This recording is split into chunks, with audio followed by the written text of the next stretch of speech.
आज सकाळी पहिलीच बातमी आली ती राज्याचे उपमुख्यमंत्री अजित पवार यांचा मृत्यू झाल्याची। बारामतीमध्ये विमान लँड होत असताना रनवे शेजारच्याच माळरानावर ते कोसळलं आणि त्यामध्ये अजित पवार यांच्यासह 5 जणांचा मृत्यू झाला। पण नेमकं काय घडलं, आतापर्यंत काय समोर आलंय आणि शेवटच्या 5 मिनिटात नेमकं काय घडलं हे बघूया या व्हिडिओमध्ये। मंगळवारी 27 जानेवारीला उपमुख्यमंत्री अजित पवार हे मंत्रिमंडळ बैठकीसाठी मुंबईला आले होते।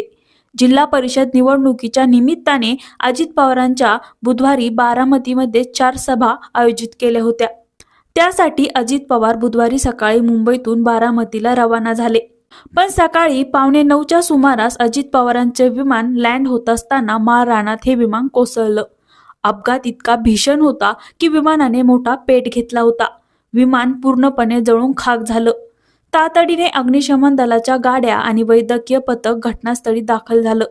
आग विझवण्यात आली। त्यानंतर वैद्यकीय पथकाने सुद्धा तातडीने कार्यवाही सुरू केली।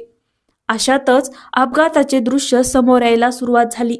जिथं अपघात झाला होता तिथून धुराचे लोट येत होते, तर विमानाचा सांगाडा पडला होता। इतकी भीषण आग विमानाला लागलेली होती। नेमकं काय घडलं आहे हा प्रश्न सगळ्यांनाच होता। अशातच DGCAने विमानात असलेल्या सर्वच्या सर्व 5 जणांचा मृत्यू झाल्याची माहिती दिली। या विमानात राज्याचे उपमुख्यमंत्री अजित पवार यांच्यासह त्यांचे सहाय्यक आणि सुरक्षा रक्षक सुद्धा होते। मिळालेल्या माहितीनुसार या अपघातात अजित पवारांसोबत त्यांचे मुंबईचे PA Vidip Jadhav, pilot captain Sumit Kapoor, captain Shambhavi Pathak आणि फ्लाइट अटेंडंट पिंकी माळी अशा 5 जणांचा समावेश होता। हे खासगी विमान VSR या कंपनीचं होतं। या विमानाने सकाळी 8:10 मुंबईमधून टेक ऑफ केलं। त्यानंतर 8:50 हे विमान बारामतीमध्ये लँड होणं अपेक्षित होतं, पण लँडिंग वेळीच अपघात झाला। बारामती एअरपोर्टचे मॅनेजर शिवाजी तावरे यांनी माध्यमांशी बोलताना सांगितलं की VTSSK हे विमान एअरपोर्टवर लँड करायचा प्रयत्न करत होतं। लँडिंग वेळी हे विमान धावपट्टीच्या बाजूला गेलं आणि क्रॅश झाल्यावर मोठा स्फोट झाला। बारामती एअरपोर्ट हे प्रायव्हेट ऑपरेटरकडून चालवलं जात होतं, पण काही दिवसाआधीच बारामती एअरपोर्ट हे महाराष्ट्र एअरपोर्ट डेव्हलपमेंट कंपनीकडे हँडओव्हर करण्यात आलं होतं। DGCAचे मुख्य अधिकारी फैज अहमद किडवाई यांनी दिलेल्या माहितीनुसार या सगळ्या घटनेची चौकशी सुरू करण्यात आली आहे। या अपघाताबद्दल सूत्रांनी दिलेल्या माहितीनुसार विमान लँडिंगच्या स्थितीत असताना पायलटने सुरक्षितपणे विमान रनवेवर उतरायचा पूर्ण प्रयत्न केला, पण त्याचा निर्णयक्षणी विमानात बिघाड झाला। त्यामुळे लँडिंगच्या वेळी विमानावरच नियंत्रण पूर्णपणे सुटल्याचं प्रथमदर्शनी दिसून येत आहे। तांत्रिक त्रुटीमुळे विमानाने दिशा बदलली असावी किंवा इंजिनमध्ये काही समस्या निर्माण झाली असावी आणि 8:48 विमान कोसळलं अशी शक्यता वर्तवण्यात येत आहे। याबाबत सध्या तपास सुरू असून तांत्रिक बिघाड, हवामान आणि इतर कारणांचा सखोल अभ्यास केला जातोय। विमानाचा ब्लॅक बॉक्स हाती आल्यानंतरच या अपघाताचं नेमकं कारण स्पष्ट होईल असं तपास यंत्रणांकडून सांगण्यात येतंय। पण सध्या तरी लँडिंगच्या वेळची शेवटची 10 मिनिटं क्रुशल ठरली असं सांगण्यात येतंय, कारण लँडिंग करण्याच्या काही मिनिटांआधी विमानात बिघाड झाला आणि त्यामुळेच लँडिंग करताना अडचण आली। घटनास्थळी उपस्थित असलेल्या एका प्रत्यक्षदर्शीने सांगितलं की हे मी माझ्या डोळ्यांनी पाहिलं। जेव्हा विमान खाली उतरत होतं तेव्हा ते कोसळेल असं वाटलं आणि ते कोसळलंच। त्यानंतर मोठा स्फोट झाला। त्या 5 मिनिटात जवळपास 4 ते 5 स्फोट झाले आणि त्यामुळे मोठी आग लागली।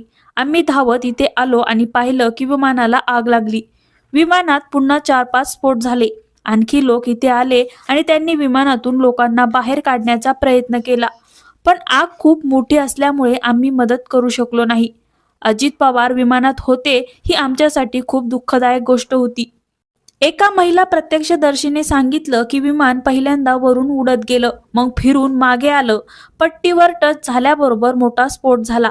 पट्टीला टच झाल्यावर विमान जागेवर फिरलं आणि स्फोट झाला। स्फोट झाल्यानंतर आमच्या घरापर्यंत विमानाचे तुकडे उडाले।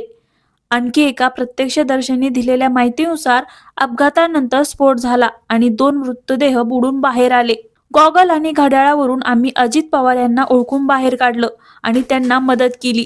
विमानानं एक गिरटी घेतली होती आणि दुसरी गिरटी घेताना विमान वर न जाता खाली पडलं आणि मोठा अपघात झाला। अजित पवार यांना आम्ही सर्वात आधी बाहेर काढलं। मृतदेहाचं शीर नीट दिसत नव्हतं, पाय फुगलेले होते आम्ही घरातलं ब्लँकेट आणि इतर कपडे देऊन दादांचा मृतदेह त्यात गुंडाळला. अजित पवारांच्या विमान अपघाताची चौकशी एअरक्राफ्ट ॲक्सिडेंट इन्व्हेस्टिगेशन ब्युरो करणार आहे. डिपार्टमेंट नागरी उड्डाण मंत्रालयाच्या अंडर येतं, ज्यातून विमान अपघातामागची कारणं शोधली जातात.